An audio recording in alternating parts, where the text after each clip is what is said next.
Hi, I'm Johnny B, and welcome to McKinney ISD Sports Talk, and our spotlight is on tennis, and we turn to the Bulldog Nation of McKinney North and welcome in Coach John Stein. And Coach, first of all, congratulations. You built a rich tradition there, and I know you're approaching that 400-win plateau.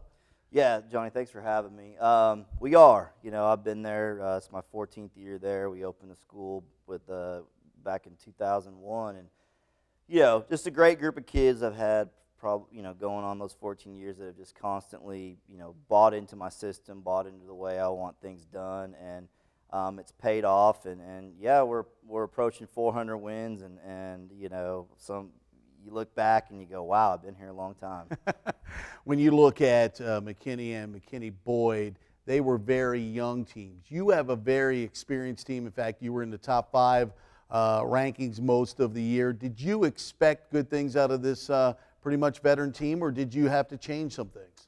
Yeah, I mean, 2 years ago, or 2 falls ago, we drew I thought we were the 3rd best team in the region. We just drew a very bad draw with the new area playoffs, and I just kept telling the kids, I said, hey man, things are going to work out. I said, you guys keep working. We're going to be in College Station next year, and it was tough. It was tough. I think we started preseason as number 3 in the state, and I think we ended the season at number 3 in the state. So we didn't really move much, but it was a situation where playing with that target on your back, with Highland Park moving up to 6A, it kind of opened up the 5A region too for the first time in, 30 years or something. And so there was a ton of pressure kind of trying to be the lead dog, and I couldn't have been happier with how the kids just, A, performed on the court, but B, just were able to deal with that pressure in and out every day, as far as everybody coming after us and everybody trying to knock us off and having to beat a couple teams multiple times to good teams to advance all the way down to College Station. That's one thing. When you have a young team, they really don't have a track record, and you as a coach are kind of learning with them to see what they can do. With this veteran team, you kind of know what they do, you kind of know what button to push, but when the expectation is raised that now everybody is gunning to beat you, it's interesting to see how they can take that step and respond. It sounds like they did quite well. Yeah, they did. Like I said, I think, the second that Big Wolf Highland Park moved out, I think everybody's sights turned to us in Lovejoy. And, we got a great group of kids that are mature, that are older, that helps a lot, but also they're just a great group of kids that get along, and they play with each other and for each other. And I think when times got tough in some of those Lovejoy matches and Texas High and in the areas against the Frisco tournaments, we were in some tight matches, and I think that pulls those kids through, and they look around, they say, man, I'm doing it for that guy, I'm doing it for that girl. And like I said, couldn't be prouder. I feel like it's obviously the best team I've ever had and largest accomplishment in the program's history. Talk about some of the individual performances that stood out for you as coach.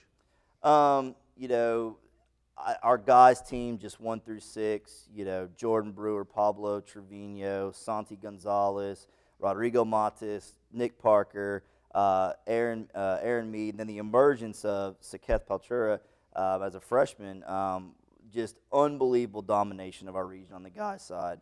Our girls, going down the lineup, Brooke Lowe's, Lee Schreier, Hannah Story, Anna Malera, Anna Lee Berlin, Brooke Brewer, a freshman, and Fernanda Trevino, a freshman.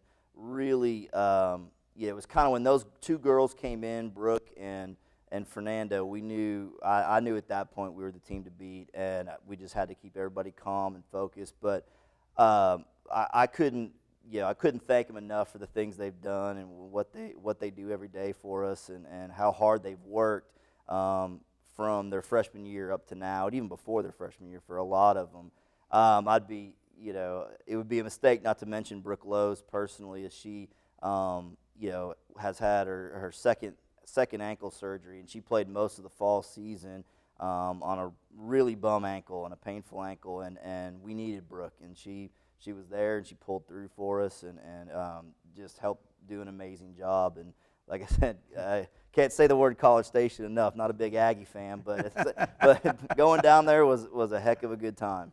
What was the experience like for the kids? I mean, you talk about you set that goal and then you get there. How do you think they handled that whole situation? Well, I thought they handled it well. You know, kind of had a funny story. Our bus was about 4 hours late taking us down there. So, you know, you worry about taking a bunch of high school kids to a hotel. And, I always told them at the beginning, they're like, oh, man, we're really good. We should get to go travel these places and stay. I saw that, to them a hotel is like a, huge deal or whatever.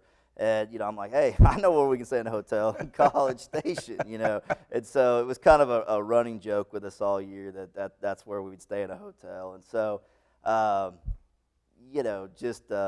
it was a great experience. I mean, bad luck on who we drew in the first round, but, I thought we might have been the second best team down there. But, it is what it is, and I thought we played Grapevine well, and it was a lot closer than the final score looked. And if our guys had gotten to finish their matches, that thing would have been a nail-biter. You guys have built a great tradition. People know that, and your team knows they can't hide. People are coming to beat you. You're going to graduate some of these folks. What are you looking for in the future?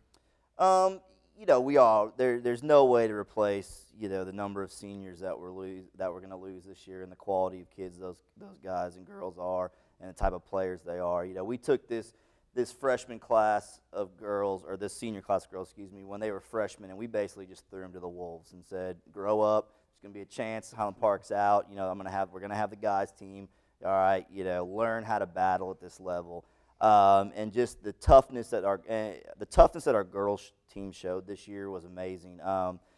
Coming down from a year ago where we couldn't win a girls match against Lovejoy to in the regional final, Anna Lee and Fernanda Trevino took a huge doubles point off of them.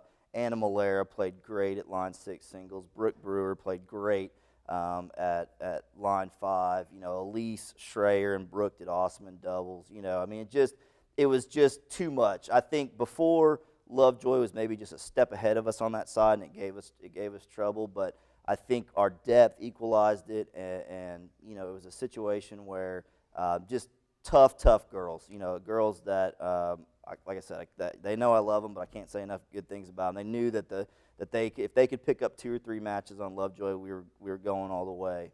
I mean, as far as kids coming in and coming up, there's some 8th graders that have a lot of potential, and there's some kids, that have played JV behind some of these star players that, if they step up and have a good off season this spring and a good summer, they're going to be right there in the mix. But as a coach, myself and Coach Greenwood, I mean, the expectation is the same. We're returning the guys team, the vast majority of the guys team, and they're probably the best 5 guys in the region. The expectation is, hey, you go girls, same thing. Pick up a couple of matches here or there.